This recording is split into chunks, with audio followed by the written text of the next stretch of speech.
The pillow was still folded, tucked where I left it. But something shimmered at the seam, a thread, loose, and something finer than thread, a single hair. Not mine, not mine, not new, but unmistakably hers. She took it, my daughter. And along with it, she took every photograph, every recipe, every reason I still answered to Mom. I wasn't supposed to see that pillow again, yet there it was, folded, used, no longer mine, but still holding the thread. Not the same. She'd pulled my name out, stitched in another. Still, the fabric remembered, and somehow, I knew someone else had too. If you've ever been erased from your own story, stay with me, because sometimes it only takes one forgotten thread to begin again. She used to call me every Thursday. Even after she moved out, even after the job and the distance, my daughter never missed a week. She'd say, "Mama, I don't have long, but I just needed to hear your voice." And I'd close my eyes, listening like the sound alone could hold her near. Her name was Marissa, my only child. All I ever wanted was to love her well enough that she'd never doubt it. She was strong, bright, beautiful in the way that draws attention and shrugs it off. When she met David, I remember thinking his smile was too smooth, like a surface that didn't show what was underneath. At first, I said nothing. I told myself, she's building her own world. I'll just be the quiet one cheering from the edge. But things changed fast. Her calls got shorter. The warmth cooled, then stopped altogether. Once, I called her. David answered. He didn't say hello, didn't ask who I was.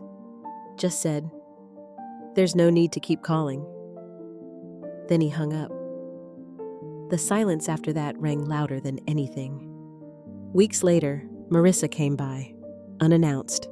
She was pregnant, glowing, but guarded. She didn't hug me, just sat on the porch like she was visiting a stranger she used to know. She said they weren't doing a baby shower, said David wanted things simple, said she wouldn't need help once the baby arrived. I tried to smile, tried to find the right words. She looked at me, steady. "It's just easier this way," she said. Then came the envelope. No return address. Inside was a typed note. Not legal, not formal, just final. She handed me an envelope, typed, plain. Inside. For her peace, we ask that you no longer reach out. If anything changes, we'll be the ones to tell her. Signed by both. It was signed by both of them. No love, no thank you, just a wall. I wrote back anyway, a small yellow card with a duckling on the front. I wrote, "If she ever wants to know where she came from, tell her my door never closed." 2 weeks later, it came back. Stamped in red, recipient not at this address. I kept sending things, birthday cards, postcards with old pictures of Marissa as a toddler. Notes that said things like, "She has your smile, doesn't she?" But they always came back. One had a line scrawled across it. "There is no grandma here." That one, I held in my lap for hours. Not because it surprised me, but because it named a wound I hadn't let myself speak. I didn't just lose my daughter. I lost the chance to become someone's grandmother. So I stitched instead. A small pillow, soft fabric, baby-sized. I sewed Marissa's name in blue thread, meant to send it when the baby turned 1. But I never did. I never finished it. Every time I picked up the needle, my hands would shake.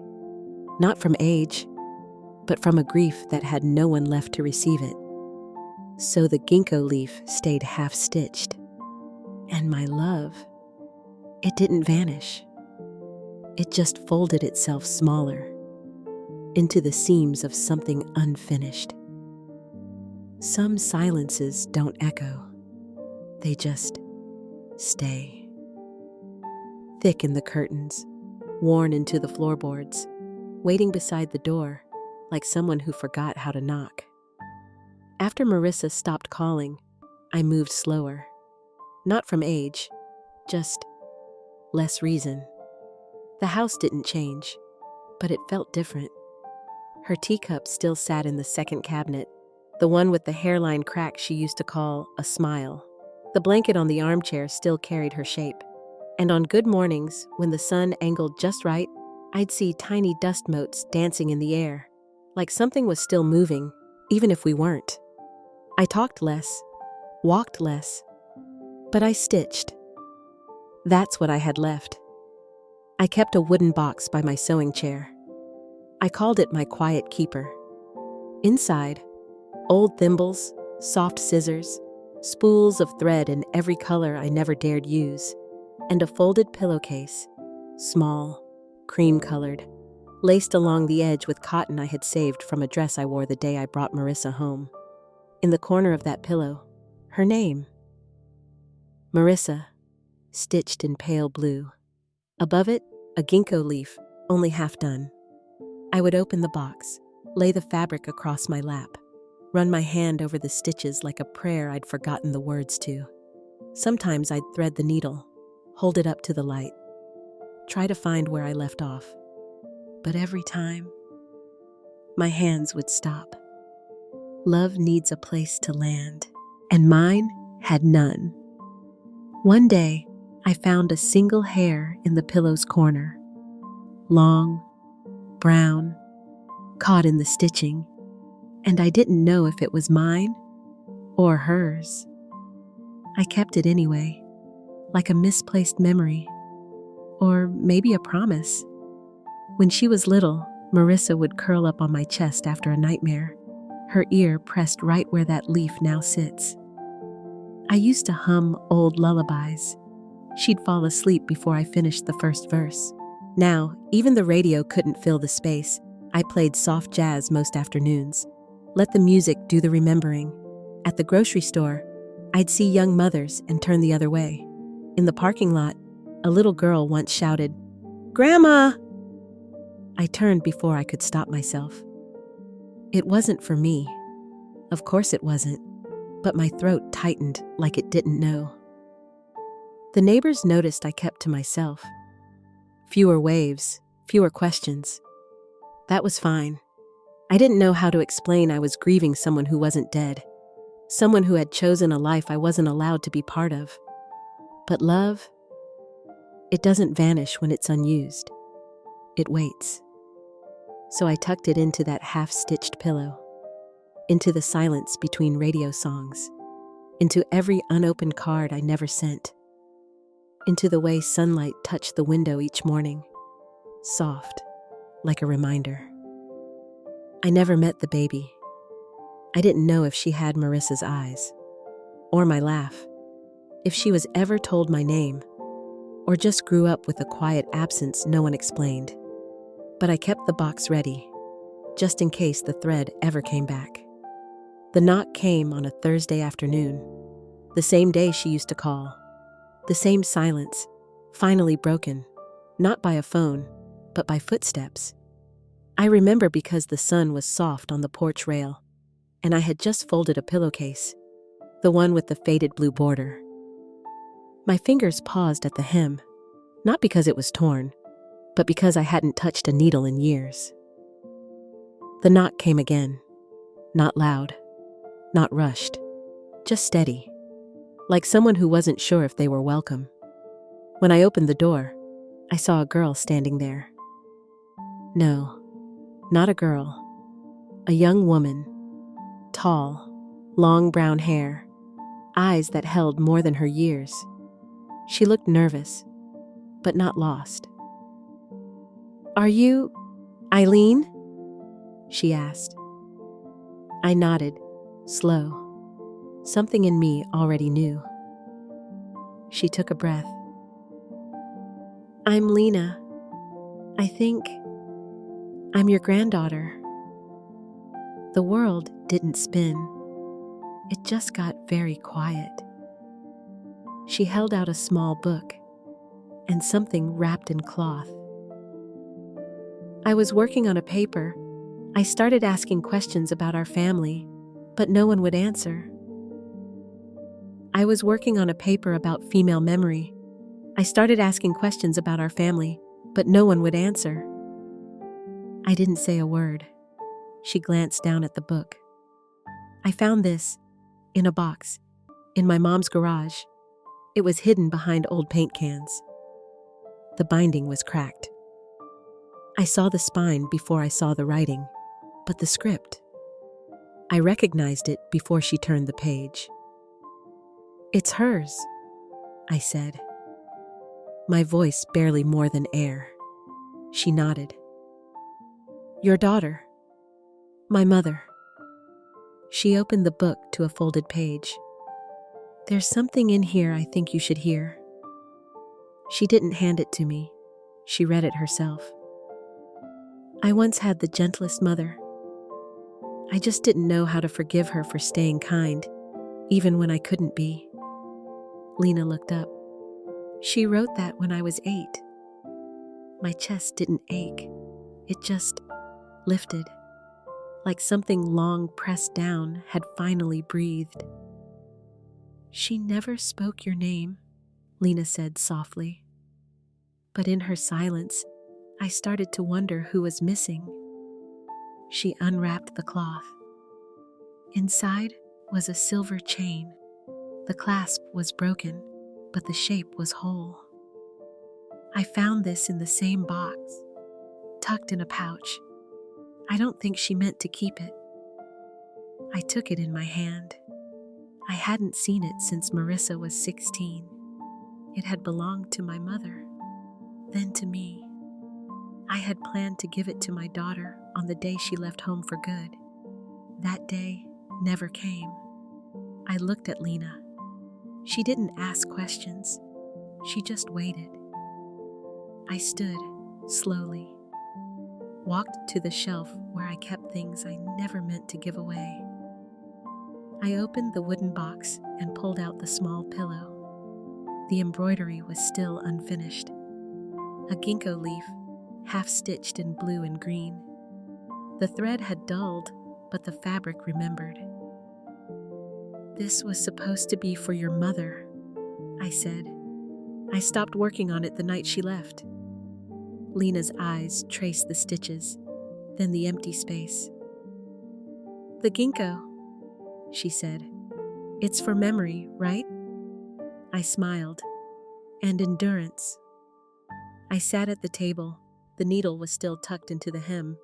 I pulled it free, threaded it again without thinking. My fingers remembered what my heart had not. I didn't speak while I worked. Lena sat across from me, silent. Each stitch was slow, soft, like laying bricks between two sides of a broken bridge. When the leaf was finished, I didn't turn the pillow over right away. "I kept waiting," I said, "for her to change her mind, for something to come back." "She never did," Lena whispered. "But I did." I turned the pillow. Under Marissa's name, I stitched a new line. Lena rose. She stared at it, not with surprise, but with something like recognition. "I don't know what this means yet," she said, "but I know it matters."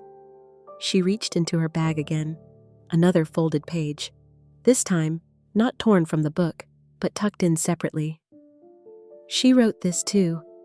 I think it was never meant to be read, but maybe it was meant to be kept." I opened the page. The ink was lighter, the writing smaller. "If she ever comes back to you, tell her I always felt the thread. I just couldn't face what I'd cut." My eyes didn't fill, but something behind them softened. Lena placed the book on the table, then the necklace, then her hand, flat beside mine. "I don't want to fix the past," she said. "I just don't want to pass it on." We sat like that for a while. No one moved. The air in the room changed, not heavier, just quieter, like something had settled. I reached for the box again, placed the pillow inside, the necklace, and that folded note. Then I closed the lid. "You can open it again," I said, "when you feel ready to carry someone else's name too." She didn't ask what I meant. She just smiled, not wide, but whole. And in that moment, the thread between us, not repaired, not replaced, just real. It was enough. I didn't ask her why she came, and she didn't try to explain. That was its own kind of grace. Lena sat at my kitchen table, her hands resting on the pillow I once thought would never be finished. She didn't say much, just looked at it with a kind of stillness you only see in people who've known both absence and wonder. I made us tea, though neither of us drank it. When she left that afternoon, I waited until the sun began to slip behind the porch rail. Then I reached for the quiet keeper. I took out the pillow, folded it softly. 2 names now rested on the fabric, stitched with time and something gentler than forgiveness. Next, the necklace. I held it in my palm a long while. The clasp still bent slightly to one side. I let it stay that way.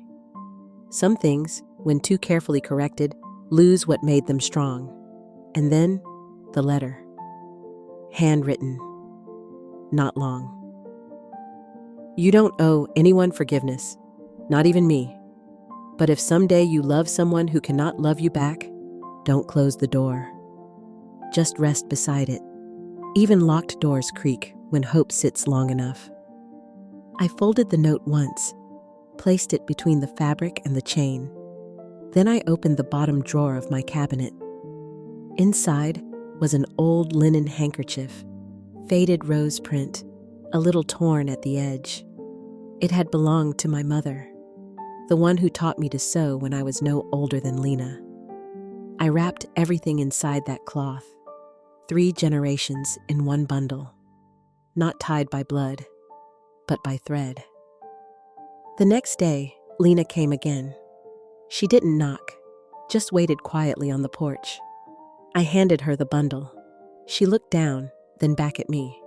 She didn't ask what was inside, didn't try to unfold it.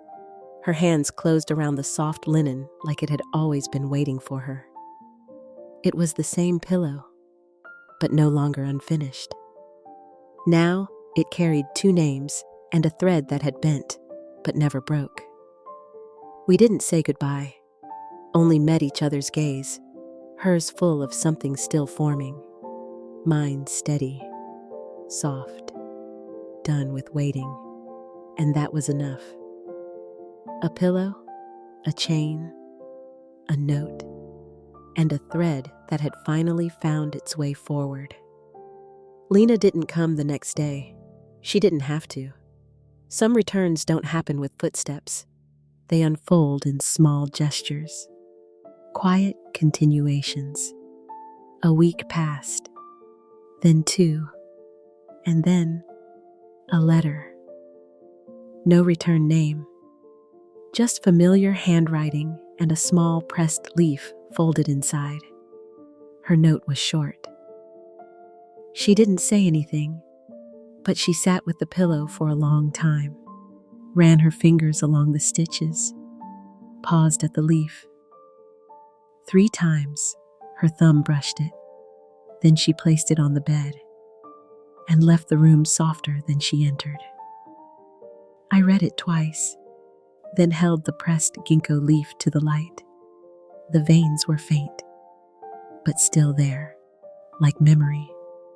That night, I brewed the tea I hadn't touched in years, cinnamon and clove. The scent curled through the kitchen, warm and unhurried. I sat by the window, cup in hand, as dusk softened the corners of the room. The same kind of light I remembered from the day Marissa was born. Pink gold. Fragile. Forgiving. I reached into my quiet keeper, but not for the pillow. Not this time. I pulled out a fresh square of cloth. Ivory. Clean. Blank. I didn't mark it, didn't plan a name, just threaded the needle and let my fingers move. A new ginkgo leaf, smaller than the last, but full. Each stitch was a breath I didn't realize I had been holding. When I finished, I didn't fold it away.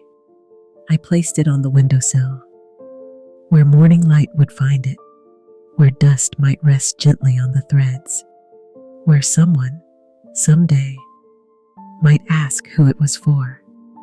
And I would say, no one, just something that needed to be sown.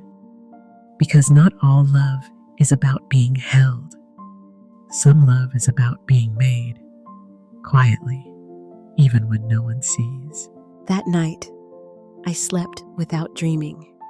And in another house, maybe, a girl laid her head on a pillow that carried 2 names.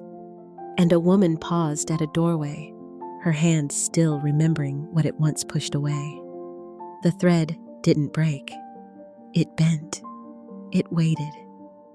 And it found a new way home. Some stories aren't meant to end. They just wait, like a thread laid gently across the table, hoping someone might pick it up. If you've ever stitched love into someone who walked away, or held on to a softness the world told you to forget, maybe now is the moment to let that story breathe again. You don't have to write the whole story, just a thread, a name, enough to remind someone it still matters. You can leave it here with mine.